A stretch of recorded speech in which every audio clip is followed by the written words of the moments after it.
Bonjour, bonsoir, ce n'est pas l'heure à laquelle vous captez mes salutations à la présentation. Comme toujours, c'est Ira Maou, c'est Kinshasa, la capitale de la République démocratique du Congo. Pour la première fois, écoutez une émission, s'abonner, partager, commenter.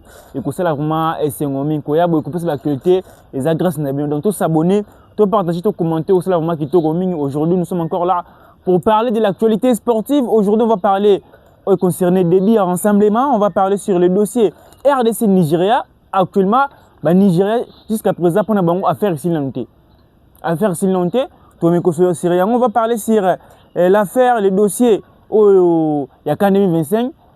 Tu vois, qui est information Zali Awa, FIFA, APC, Maroc, Cannes. C'est quoi le problème? C'est quoi la décision? On va essayer d'analyser sur ça. Nous avons celui à Cannes, basket par faute, où ils ont organisé en Congo. Sur la série donc tout s'abonner, tout partager, tout la émission de Tissouka, vous allez vraiment décider. On va commencer avec les débuts à rassemblement. On très bien qu'il toujours préparé un match Moroya Moutouya, un match important pour nous le 31. Le coach avait déjà publié la liste des joueurs sélectionnés. On avait déjà analysé sur la liste, mais pour les 31, début à rassemblement au la semaine, les 21, ils allaient samedi, les 22, ils allaient dimanche. Donc samedi dimanche, il y aura déjà le début à rassemblement. Il faut banda joueur bandoya, joueur ça rassemblement arrêté. Joueur rassemblement directement dans le Mexique pour te préparer un match Te préparer match raison pour laquelle tu link délégation, il y a ta staff. Guidi à baba wana. Parce qu'à chaque fois, ce stage ou bien tu vas te Mboka, il y a toujours des problèmes. Qui dit pour moi à visiter, mais à visiter. Tu link cette fois-ci ma Camerounais là. Avec un état d'esprit de guerrier pour gagner la finale aux armes finalement Moutouya. Mais pour des biens rassemblement, nous allons chaque fois, il y a des joueurs ceux qui rassemblent bandi, ça joueur faut pas premier arrivé. Il y a Wissa, Bongonda, Mpassi, Massakou. Il faut que premier arrivé. Pourquoi ma premier arrivé? Ceux qui rassemblent bandi. Il faut pas battre les Bossokoya. Pourquoi? Ça manque à de jeu. Il faut pas avoir une avance et une séance d'entraînement. Parce qu'il y a des joueurs, rassemblement bandi, soit à puis 2 jours, 3 jours en match, peut-être il va faire 2 ou une seule séance d'entraînement, puis il sera titulaire dans le match. Donc, ce qu'on doit demander aux joueurs qui ne sont pas très performants, il faut pas que la première arrivée. C'est relancer. Je le vois, il y a déjà 20. Renseignement, il faut ça déjà. Oui, ça faut ça déjà parce que ça manque à de jeu. Il faut ça plus de 4, 5 séances d'entraînement. Parce que ça manque à de jeu. Il y a des joueurs au rôle batté. Bon, il faut pas y avant. Mais il y a des joueurs au rôle batté. Ce n'est pas une nécessité.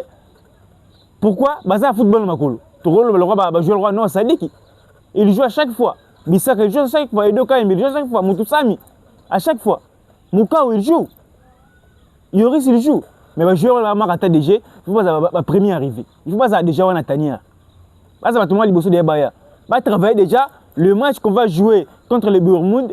Ça sera un match que le coach doit donner le temps de jeu pour les joueurs on a. Dans l'émission dans le monde match amical, ce n'est pas un match qu'on doit donner aux joueurs le temps de jeu, mais vu que le coach a publié une liste, il y avait des joueurs qui ne sont pas très performants. Raison pour laquelle les joueurs ne faut pas premier arrivé. Quand on va jouer les matchs amicaux contre le Bermude, les coachs doivent titulariser les joueurs n'est pas en forme. Il y a des joueurs comme Wissa. Aza manque de jeunes club naï. C'est-à-dire que c'est une obligation. Aza va premier arrivé. C'est une obligation lorsqu'on va jouer les matchs amicaux. Aza titulaire pour lui donner le rythme. Joueur ça manque de rythme. Tu aurais été kende, tu zong aboué, tu auras placement. Pourquoi Aza manque de rythme? Même Dine Bissika, on lui avait critiqué sa performance. Mbeba, il y avait un moment, on critiquait sa performance. Parce que Bazaki n'a manque de rythme. Mais actuellement, tout le monde a dit Mbemba joue. Dine Bissika joue avec son club. Ouais. Mais à chaque fois, on joue, il y a toujours des problèmes. Parce que ça manque de rythme. Bon, on a ça manque de rythme. Oui, ça manque de rythme. Parce qu'il a tant de jeux rematés. Après Cannes, il a joué combien de matchs? Après Cannes, il a joué combien de matchs? C'est-à-dire qu'il va jouer en fois à la première arrivée, il peut le tout, passer. Ça belle performance, mais il faut à la première arrivée. tant rassemblement au Banda pour profiter de quelques séances. Lorsqu'on va jouer les matchs amicaux, coach Chabango, pour se relancer. Parce qu'on ne peut pas aller jouer les 31, 11 de départ sur le terrain, bazan bon, bazan fort, mais bazan libanda bazan manque rythme, peut-être un match mais 90 minutes. C'est faux. Soit on ne peut jamais jouer un match, 11 de départ, il y a des joueurs bazan manque rythme, c'est faux. Donc, vu que les coachs, on avait dit que les coachs doivent utiliser la méritocratie, tous les joueurs qui seraient dans la liste de Sébastien de Sabre, les joueurs ont mérité. Mais quand tu liste, il y avait des joueurs qui ne méritent pas, suite à mauvais, manque à tête de jeu, on peut dire. Manque à tête de jeu. Donc, la seule manière de repasser le temps de jeu, il faut aller avant, c'est entraînement. Lorsqu'on va jouer les matchs amicaux, titulaire, wana, il est vraiment bien. Rythme. Rythme. Pour ce cas, bongo, m'a appelé. Donc, les biens rassemblement, et qu'on a la fin de semaine, déjà les 21, les 22, joueurs déjà à parce qu'on va jouer les matchs amicaux les 25. Le 25, le 26, c'est la finale. Et la demi-finale, pardon. Jamaïque, la Nouvelle-Calédonie. Puis on va jouer les 31. Lorsqu'on va jouer les matchs amicaux, les 25, après les 31, on va encore jouer. Juste on a moins de chance. Parce qu'on a une équipe solide, équipe auto-éban déjà. Jamaïque, la Nouvelle-Calédonie, dernière fois, un match officiel, ils ont en septembre. Ils ont en novembre. En novembre. Tant que tu un barrage continental awa tant que tu es Nigeria Maroc on peut pas bêter depuis on a bêté ce match officiel bêter quelques matchs amicaux awa puis bêter les 31 bêter les 26 puis bêter encore les 31. Nous on est un tout petit peu favori parce qu'on a une équipe solide. On a joué au mois de septembre, octobre, novembre, décembre, janvier. On a une équipe solide. Mais pour aider les joueurs à de jeu, il faut pas parler de la première arrivée. Tout le monde a mis pas Bakambu. Mais pas jouer, oui, ça va jouer à Moussoussou. Rassemblement Bandi. Bon, on va te soutenir la club de Bino. La club va libérer Bino. Mais, aux années dernières, il y a rien à réseau sélection congolaise. Pour la Nini. Suite, il y a raté. Bit, il y a raté. Nous avons raté des jeux. Cette fois-ci, le coach doit prendre une décision. Il y a le joueur, il y a déjà avant. Il y a martelé, le joueur va m'asseoir pour Bongonda. Oui, ça. Ce sont des joueurs importants de la section congolaise, mais ça manque un rythme. Pas manque attendre des jeux. Il faut aller avant, il faut passer à tabac. Ça n'avance, c'est un entraînement. Tout le monde qui est en Cannes. Bon, on a un manque attendre des jeux. Na club nae. Championnat bango kangamaki. Mettons la première liste, il était les premiers arrivés en Espagne. Abane de ça, séance il commencé l'entraînement yimoko. Abane de ça là. Tout le monde qui paye, il avait fait une canne exceptionnelle. Nakan, c'est l'un des meilleurs joueurs. Match à Liboso, homme du match. Match à Mbalé, attaqué au Terabi. Vous voyez? Tout le monde, c'est parmi les meilleurs joueurs congolais dans Canyon. Mais c'est n'a temps de jeter. Mais à rejoindre qui sélection avant, on a des travailler. Et on peut te dire, joueur basalement quand de jeu, mais déjà avant, va travailler pour rythmer ça, les 31 vraiment. Oh, nous sommes sur les terrains en forme. Oh, on a base en forme. C'était que les joueurs m'ont blessé. Oh, bah, quand c'est tout les joueurs vont être ratés. Non, ce n'est pas ça. Attends, on a le terrain. On va bien sûr, on a libanda. Équipe est en égalité. Et là, on est au Lingui. Vraiment, on va prendre la deuxième thématique, dossier RDC Nigeria. Tu as vu que le dossier RDC Nigeria, ils ont un dossier Oyo. Jusqu'à présent, Oyo Nigeria, à cause de toujours ma demande, pas FIFA, tout ça disqualifié. Alors, que tu mets ça à Rowan Bissaka, qui n'était pas éligible. Tandis que Bissaka, il avait déjà réussi son passeport, il avait déjà changé sa nationalité sportive. Bah, tout changer sa nationalité sportive, quand tu mets ta match, tu mets ta barrage, c'était Strokest et Michel-Ange Le Coucha. Strokest, quand tu finis à BTT, parce que Validaka est 24 heures en match. C'est leur règlement, c'est leur 24 heures en match au cours BTT. Mouto va valider Michel-Ange Le Coucha, raison pour laquelle à BTT. Mais Nigeria, bah, tu vas demander, pour te disqualifier. Bah, comment est-ce que tu vas Kobanga? Tout le monde qui est Maroc a poli. Mais après quelques mois, on a tapis vert. Après 3 mois, on a tapis vert. Maroc a gagné. Coupe Vozonga dans Maroc. Est-ce qu'on peut jouer aussi les 31 Tu as gagné Péboué. Après quelques jours, tu as pris le tapis vert. Bah, si Maroc, si Nigeria, qualification. Chose grave. Eric Schell vient de publier la liste. Eric Schell vient de publier la liste des joueurs sélectionnés pour mettre un barrage des 31. Eric Schell. Il a quelle assurance? Est-ce que FIFA va rassurer et le comment bien au Salama? C'est la grande question. Certes, vous allez dire que l'équipe peut mettre la journée FIFA, mais Nigeria a un match moroté. Oh, parce qu'il y a des joueurs avec un match payé, des matchs amicaux. Mais Nigeria a un match moroté au fois bêta. À société pays moroté. Mais a publié une liste. On a une liste, on est pour les 31. Mais bien sûr que les 31 on va jouer. Tu vas et là on est sur les Kawana. Scénario sur les Kawana. Scénario sur les Kawana. Raison pour laquelle, et c'est une autorité n'a pas fait la mise. Tout peut arriver, c'est le football. Final, écoute à Cannes. Sénégal a joué. Mais, on a tapé vers la personne au Maroc. Tu n'as pas personne au Maroc. Mais là, c'est ce qu'on a commis bon pour. Eric Schell a publié une liste. Il y a un joueur convoqué. Pour mettre les 31. Si vous avez scénario, nous les gars. Bah, Nigeria débat problème, mais bah, mon cas qui est. Soit la Coupe du Monde, le rôle là, soit ni pour na bango. Mais, attaquer la Coupe du Monde, on va s'appeler le roté. On va s'appeler le roté. Donc, vous savez, l'autorité, nous devons faire la mise. Voilà la tête. Parce que j'avais suivi mon vieux VKK là-bas, il y a aussi des Congolais. Bah, ça, c'est Nigeria. Bah, c'est Nigeria. Sobo et Simbité. Kotabo, Sobo et Simbité, Kotabo. Bah, il y a des Congolais de mauvaise qualité. On va aider le Nigeria pour gagner plein de choses. Normalement, quelle assurance? Il y a publié une liste. Raison pour laquelle l'autorité font la mise. Fédération de font la mise. Tu l'as dit, date, jour, où a remis ça, il avait changé sa nationalité, il avait reçu son passeport. Comment Nigeria va mettre la Coupe du Monde? Mais si tu as les 31 fois jouer, tout le monde peut appuyer la liste. Les autorités font la mise. Si la ligne m'a plein. Il ne faut pas faire la mise. Qui dit que c'est la tête? Peut-on rater 3 points? Il y a Nigeria, il y a le Soudan. Quand l'autorité n'a pas informaticien fédération. Le but c'est de monnaie. À Saliboy, vous êtes au Saliboy. Il faut être toujours attentif. Tout peut arriver. On peut jouer les 31 boy.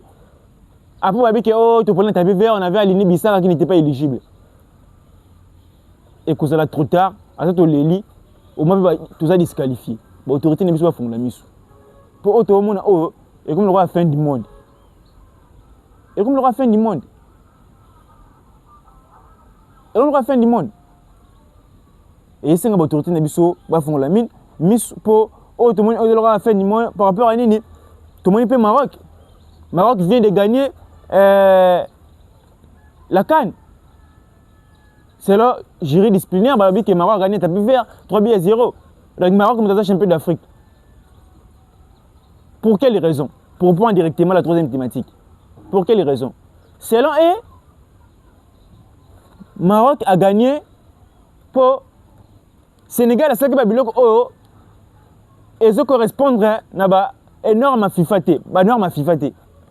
D'un côté, on peut condamner le Sénégal, de l'autre côté, on peut condamner le Maroc, mais en bref, on doit condamner la CAF. Premièrement, c'est une mauvaise décision et le football africain dans une mauvaise image. Normalement, tant que FIFA a évalué tout, quand FIFA bomba biso, quand FIFA bomba Sénégal. Comme le Sénégal, et ça fait comme le Sénégal pour le Sénégal, non, le Sénégal pour sauver l'honneur au football africain.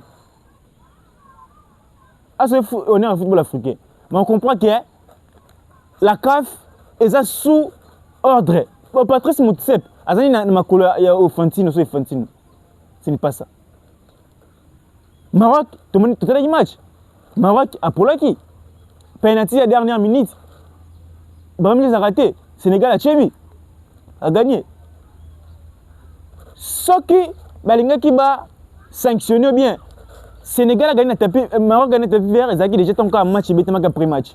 pour décision oyo la grande raison au FIFA ko zwa pour pas pesa Sénégal pas pesa Maroc coupe ezali ndenge Papchou il avait décidé ça va jouer tout na terrain par contre tout le monde investir par là FIFA a raison c'est une mauvaise décision lui aussi de son côté il avait donné une mauvaise image dans le football africain mais tant bazongi bandimi penalty babet penalty ba raté Sénégal a gagné puis à la fin Sénégal a compétition ba pesi Sénégal fait foot amende Papchou fait foot amende nous se soukaye déjà wana mais après quelques mois c'est ce qui est Maroc a eu compétition premièrement c'est une mauvaise image pour le football africain oh business tout ça n'est sengoté Maroc et malheureusement pays moko ils ont sommet le football africain mais Maroc na masola balle en Afrique azako solo l'objectif n'est pas à gagner compétition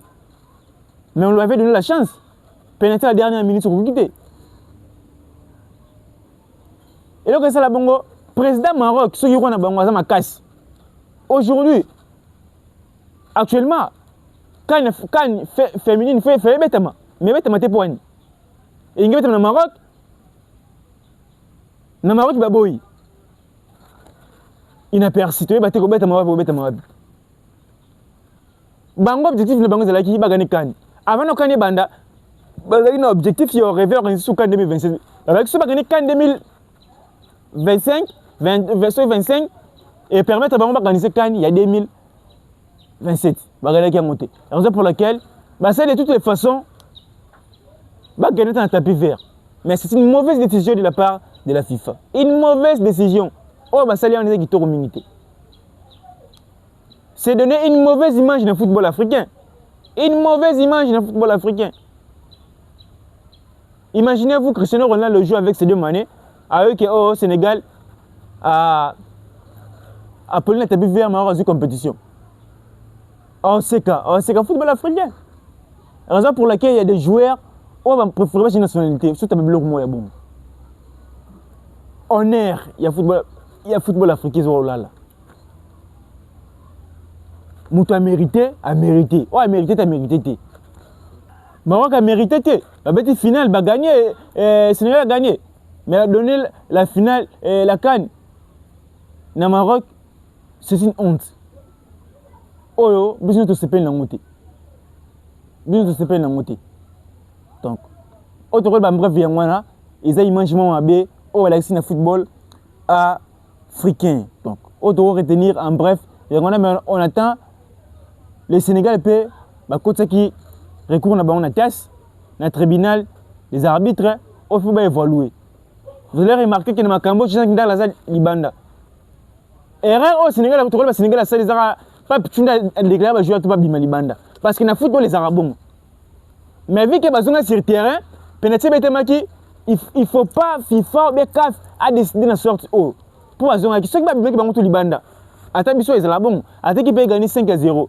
So ba siliki ba bina wani banda on pour la on il faut gagner parce que a gagné mon takimi arbitre kat match mais vu que bango to ba bimi ba zongi sur le terrain match betami penalty ba ndimi ma gagner penalty comment la FIFA peut décider comme ça après ça Sénégal et Maroc compétition tandis que penalty betamaki bon peut bango ba man il faut ba futa ba ndimi il faut futa ba man mais à la fin c'est pour ça que Maroc a mis champion d'Afrique c'est une honte pour le football africain, une mauvaise image pour le football africain. C'est la raison pour laquelle même il y a des joueurs pour venir jouer ici en Afrique, on a ridiculisé. Donc, on va prendre la dernière thématique, c'est CAN basket par fauteuil. CAN basket par fauteuil, et je vais à Kinshasa, et ça Coupe d'Afrique des Nations. Mais ce n'est pas tout ça, et ça surtout CAN est football, surtout parce que la majorité va aller au football. Mais CAN ils ont CAN, ils ont Coupe d'Afrique, ils ont par fauteuil. Tu vois ce que tu le banc par rapport à Nini, ils ont mettre en Afrique, en RDC, mais ils ont diffusé. Babelo quand ils ont diffusé. À ta chaîne nationale, ils ont diffusé. Tu ne sais pas normalement, CAN on est diffusé. pour permettre, ça va donner aussi une belle image pour la RDC. Mais là, quoi attirer visibilité de Yangwana? Quand Coupe d'Afrique nationale en RDC, ils ont diffusé. Tout le monde a place Moko, tout le monde a Mbongo ya Monaco, Mbongo ya Barça, et Kenda. Et mais la bisoni. Mais tout le monde a, ils ont la maté. Ils ont la maté. L'autorité n'a comment tirer la visibilité dans un pays. Il y a des pays actuellement, mon tout pas arriver qui rejoindre. Ce n'est pas ce n'est partenaire Afrique du Sud. Je ne pense pas que ce n'est partenariat d'un pays maroboy. N'a clé maroboy. Côte d'Ivoire, je ne pense pas. Mais tirer la visibilité. Qui fera que pays on n'a pas nini. Ça stabiliser. Championnat Côte d'Ivoire il Canal Plus. Afrique du Sud a ça kan. Mais biso, tu as ça comme des fois handball. Tu as organisé j'ai la francophonie. Tu as organisé kan par fauteuil. Ils ont diffusé. Mais Zaki Bongo, ceux qui ont diffusé, monde Momimba, Afrique Momimba. Ils ont mis le bon pas biso. Ils ont attiré sur visibilité. Gymnase, je bien. On peut aller organiser un combat. Il y a boxe kuna. Pourquoi pas? Ce sont des choses où on peut battre dans Moutou. Mais on a Monaco, on a AC Milan. Actuellement, tu as bénéficié de Nini. Les Congolais vont souffrir. Tu as bénéficié de Nini. Et ça, il faut mettre en bonne disposition. Tout ça, quand tu as les suite à l'autorité de Nabiso. Dès Boudi, le ministre des Sports, Troll Baké, a bêti Libanda. A bêti Libanda. Pour actuellement, la RDC, c'est un pays où on avait fait un plagiat. Parce que lui-même, il avait dit, ceux qui agressé en Abisso, a signé un partenariat, bon, Bisso, tout le monde est Rwanda a signé partenariat, Bisso, tout signé partenariat. Mais Rwanda, a dit, pourquoi signer un partenariat? Rwanda organise un billet, Moussous, auto clair, Bisso, a organisé un côté. Rwanda a organisé un tour à Rwanda. En direct dans Canal Plus. A organisé un chan. Vous êtes incapable pour organiser même la CAN. Les ministres des Sports, à Katia, il était allé rencontrer son homologue, Ig Bolondele, les ministres des Sports Congo Brazzaville, pour organiser la co-organisation. Des stades, des stades pour organiser CAN. Mais le Rwanda, lui seul, il a organisé les chaînes. Mais nous, incapables même d'organiser les chaînes. Le Rwanda a un stade homologué qui correspond aux normes exigées par la CAF. Nous, on n'a pas un stade homologué officiel, stade national, tout ça dans le côté. On n'en a pas. Mais tu as copié Rwanda. On est une guerre politique. Mais les blancs ont soupé, Rwanda a des bossons d'abisso. Puis tu as copié, tu as fait ça dans la façon d'abisso pour te rappeler le colo. Mais l'autorité n'est pas sali, basala, tu évites ceux qui peuvent baser complice pour aller en bon, tu évites, pour bomber des bisous. Pour bomber des bisous. Pour tout à Rwanda, il y a un Canal Plus. Mais tout, quand il y a basket par fauteuil, même les RTN ciseaux les gâtés. Visibilité, on va retirer des lignes. Et ça, il faut avoir une bonne disposition pour toute la visibilité. Tu regretteras un bon wana, bon basangi pesta Monaco, Barça, so basangi siango. Ba ton ata moi ministre du Maroc wana pe championnat biso betama. Actuellement pour jouer que Afrique du Sud. Jouer que les Liban mboka et comment passer? Akikuna boy, ba c'est les saison ita akukita saison pour nini. Ah mais ça déjà championnat congolais, match aller à Beto Tata Raphaël. Après 2 semaines, match retour Tata Raphaël. Soit que Beto Liban terrain synthétique boy, akukati. Ako maîtriser ba doit Beto baladaté. Ba 4 heures au zoom. Mais on a des bons joueurs. Oh, ceux de Tchèque on a place na bango, ba Beto bien, il y a des joueurs au Sarabouit. Akina Suskuna à convaincre. Mais tout le monde est bon parce que le football n'a pas besoin de et ça, l'autorité va être à bonne disposition. Va être à bonne disposition. Va être à bon jeu pour aider le football. C'était moi votre M, le représentant Hiram Mawissa, depuis Kinshasa, la capitale de la République démocratique du Congo. Pour la première fois, s'abonner, partager, commenter au vraiment et c'est moi. Je vois Papa François Katamba, les boss, les monde, tout mauvais respect à Bouya, Maman Sylvie Malonga, Maman Sophie Mère Triplé, Bambo Tebele Bisre Bozali. On se retrouve à la prochaine pour une prochaine émission. Quant à moi, je vous dis au revoir.